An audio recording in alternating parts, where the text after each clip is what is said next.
In 10 years' time, I'd like to be an artist because I think at home I do fab pictures. Ultimately, I'd like to work in a developing country for a charity doing some kind of aid work. In 10 years' time, I would like to be a mechanic because I would like to follow my dad's footsteps. I really want to make a difference. Why am I in teaching?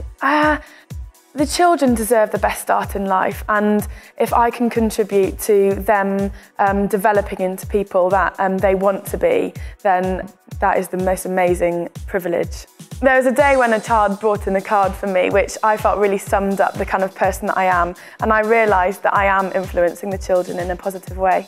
I like having Miss Vicky as a teacher because she makes learning fun. She is very positive. The things I like of Miss Vicky is because she lets us do maths activities on our own.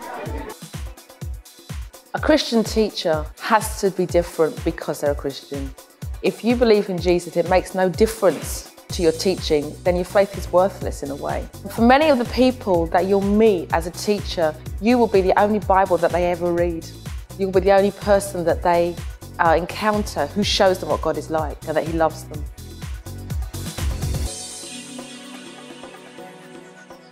Teachers who are Christians reach into every aspect of a child's life. The great thing about being a Christian teacher is that I can help young people discover the person that God wants them to be. The thing about Christian teachers is that they can build their ethos on Christian values, which allows the Spirit to work through them and the children to flourish.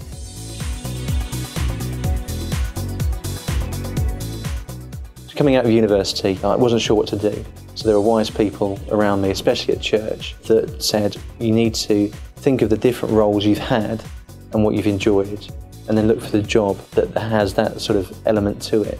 When Christians think about the jobs or the roles that they do think about a calling. Do I have a calling?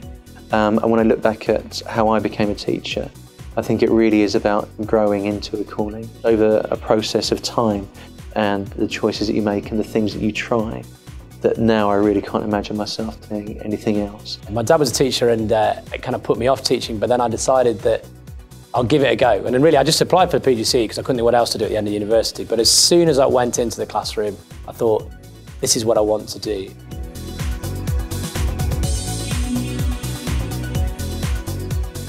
NQT was tough, but good fun. I think one of the major challenges that I found was that I was being stretched in areas that I didn't feel that I was stretchy. When you're at uni, you only have yourself to deal with and you just have your own responsibilities that you've created around you.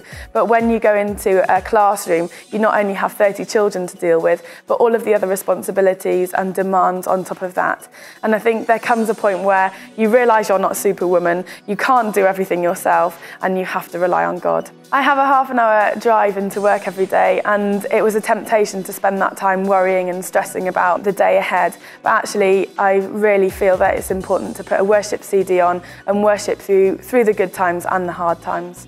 Christian teachers are front-line ministers shaping the lives and the values of children. And therefore, church's support in terms of being aware of what teachers are going through, supporting them in prayer, supporting them practically, becomes extremely important for those individuals who are doing a phenomenal job in actually shaping the future of a nation.